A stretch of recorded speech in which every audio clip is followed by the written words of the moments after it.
Kalau kita ngebahas franchise game superhero terbaik sepanjang masa, sebenarnya ada banyak ya. Cuman ada satu nama yang hampir selalu masuk dalam obrolan kita sehari-hari nggak sih? Tentunya Batman Arkham Series. Bahkan lebih dari satu dekade nggak sih ya kalau kita inget-inget lagi ya setelah series ini tuh dibikin. Banyak gamer itu masih menganggap kalau Arkham Series itu sebagai gold standard untuk game superhero modern. Kenapa? Ya karena game ini menghadirkan sistem combat yang responsif dan punya cerita yang cukup serius, dan desain dunia yang detail banget, serta acara game ini menghadirkan Batman sebagai detektif sekaligus petarung handal ya. Itu bikin series Arkham tuh terasa berbeda dari kebanyakan game superhero lainnya. Dan ya, semuanya itu dimulai pada tahun 2009 lewat Batman Arkham Asylum. Jadi pada saat itu, ekspektasi terhadap game superhero itu sebenarnya nggak terlalu tinggi ya, karena banyak game adaptasi komik dan juga film ya kualitasnya biasa aja, dimana yang namanya game yang dibikin yang ada hubungannya sama film itu ya buat saling naikin penjualan aja kalau kita inget-inget gitu ya kan. Kayak misal nih Spider-Man 2 dibikin, ya Spider-Man 2 dibikin karena ada film Spider-Man. Terus game Blade dibikin, kenapa? Ya karena ada filmnya. Bahkan game Batman yang satu ini kenapa dibikin?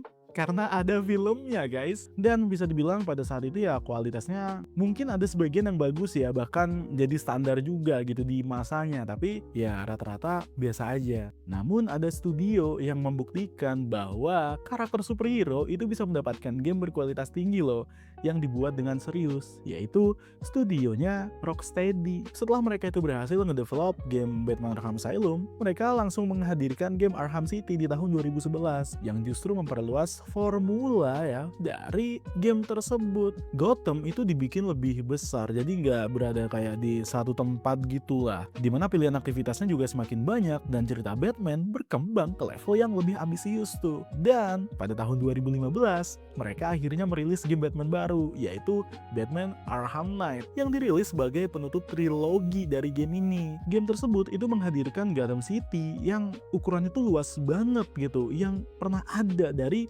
series Arkham. Bahkan kita sebagai Batman bisa pakai Batmobile gitu loh, dan ya grafisnya juga bagus banget. Bahkan di masa ini game ini sering banget dibanding-bandingkan ya dengan berbagai game-game lain yang itu dirilis di tahun ini juga. Cerita dari game Batman Arkham Knight itu tuh ngebawa Batman ke titik terendah dalam hidupnya. Namun yang paling bikin gamer itu penasaran adalah tentu ending dari game ini. Kenapa? Karena di akhir cerita identitas Bruce Wayne sebagai Batman akhirnya diketahui publik. Setelah bertahun-tahun menjaga rahasia tersebut, semuanya tuh runtuh dalam satu malam. Kemudian Bruce itu menjalankan yang namanya Nightfall Protocol. Nah, Wayne Manor itu dibikin meledak dan Batman akhirnya diceritakan menghilang. Dan dunia juga percaya kalau Bruce Wayne itu juga sudah mati. Meski begitu, ending tersebut tuh sebenarnya nggak benar-benar memberikan penutupan yang jelas. Sebaliknya, endingnya justru membuka banyak pertanyaan baru. Misal, apakah Batman itu benar-benar mati? Siapa yang akan melindungi Gotham setelah Bruce pergi? Dan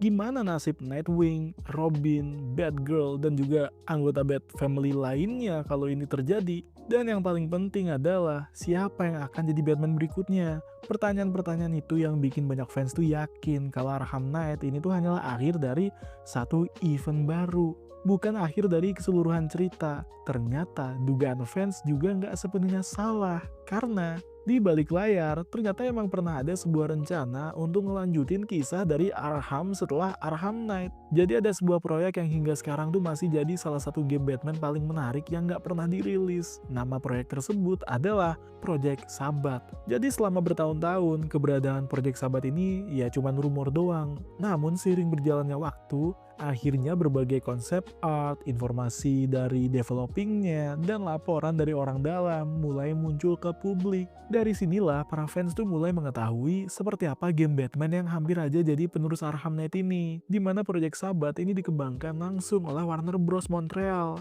yaitu studio yang juga sebelumnya mengembangkan game Batman Arkham Origins, yaitu game prequel yang menceritakan Batman muda sebelum peristiwa dari Arkham Asylum. Meski nggak dikembangkan oleh Rocksteady, game Arkham Origins juga tetap punya banyak fans sih, karena ya dia tetap mempertahankan formula dari game Arkham sebelumnya. Jadi setelah Arkham Knight itu selesai, Warner Bros. Montreal itu dipercaya untuk mengembangkan proyek Batman berikutnya. Namun kali ini mereka tuh nggak bikin prequel, melainkan justru berencana membawa cerita itu maju ke masa depan. Jadi menurut berbagai proyek yang beredar, Project Sabbath ini tuh mengambil latar waktu sekitar 10 tahun setelah Arkham Knight, di mana diceritakan Gotham tuh udah berubah dan dunianya udah lama hidup tanpa Batman. Bruce Wayne juga nggak aktif lagi sebagai pelindung kota, dan fokus cerita akan berpindah ke generasi berikutnya. Karakter utamanya itu bukan Nightwing, bukan Tim Drake, juga bukan Terry McGinnis seperti yang banyak diharapkan fans, yaitu Batman Beyond, melainkan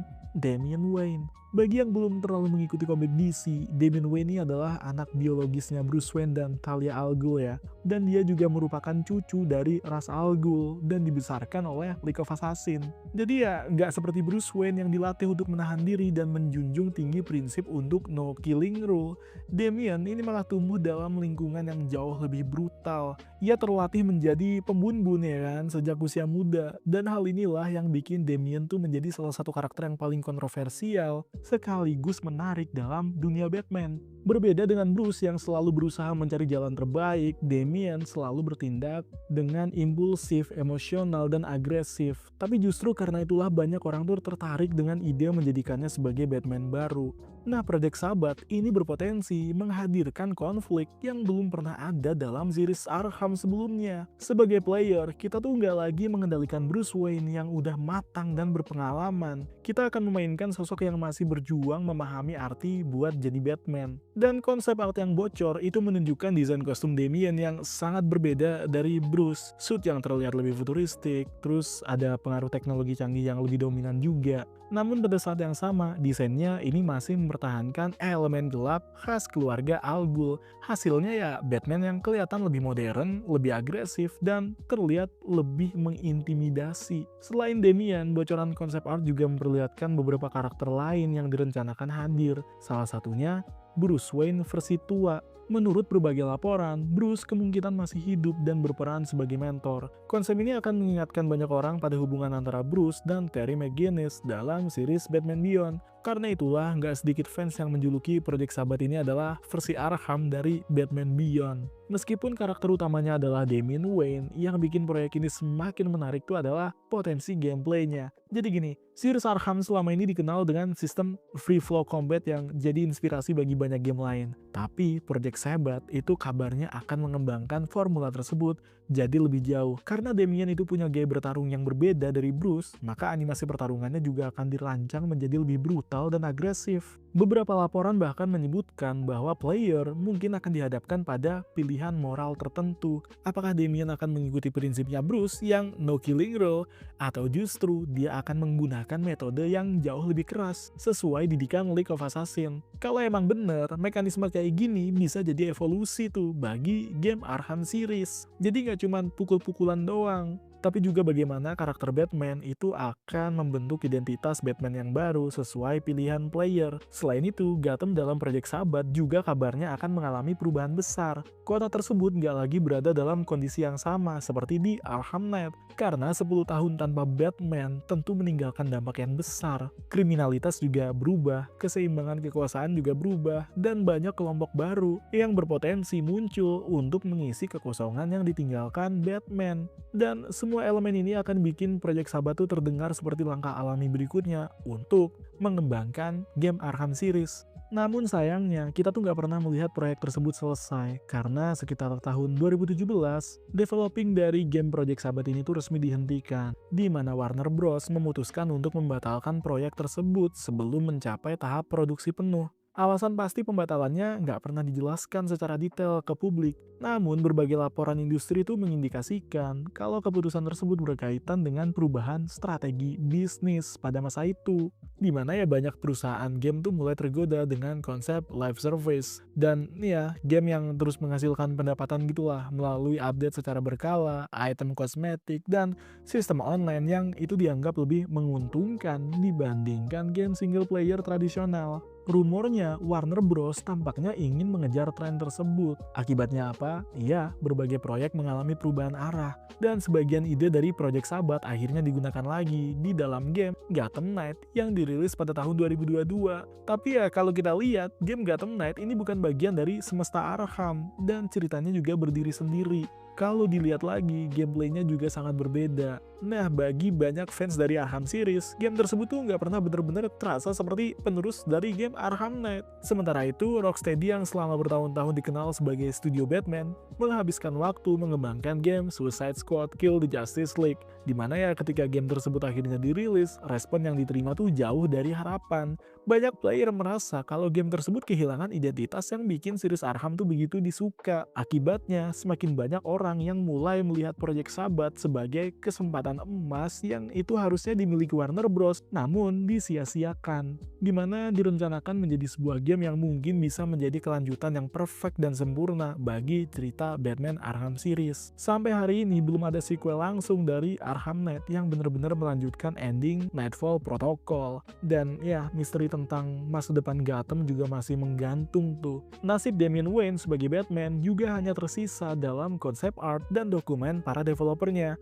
Meski begitu, minat terhadap franchise Arkham tuh nggak pernah benar-benar hilang guys, karena banyak rumor yang menyebut kalau Warner Bros dan Rocksteady itu masih ingin kembali ke dunia Batman suatu saat nanti. Masih belum ada konfirmasi resmi juga ya mengenai proyek baru tersebut, tapi yang jelas bahwa Batman tuh tetap menjadi satu aset terbesar dari DC dalam industri game nih. Dan kalau suatu hari nanti series Arkham balik lagi ya, bukan nggak mungkin tuh beberapa ide dari Project Sabbath akan dihidupkan lagi. Karena pada akhirnya kalau dipikir guys, konsep Damian Wayne sebagai penerus Batman itu masih punya potensi yang sangat besar untuk dieksplorasi. Ya, meskipun Project Sabbath mungkin gak pernah dirilis, dan ya siapa tahu bakal jadi game berikutnya tuh. Kalau Project Sabbath ini bener-bener jadi dirilis ya, kira-kira kalian tertarik gak sih mainin Damian Wayne sebagai Batman baru? Atau kalian lebih milih Bruce Wayne nih tetap jadi Batman? Atau justru kalian pengen ada Terry McGinnis? Coba tulis pendapat kalian di kolom komentar. Oh ya, aku juga udah nyediain yang namanya kaset untuk Batman Arkham series ini. Kalian bisa langsung aja klik link di deskripsi di bawah kalau kalian itu pengen beli gamenya secara original. Kalau kalian suka pembahasan tentang game, apalagi especially game superhero ya, yang pembahasannya cukup underrated, kalian bisa like dan juga subscribe channel ini. Dan sampai jumpa lagi di video berikutnya.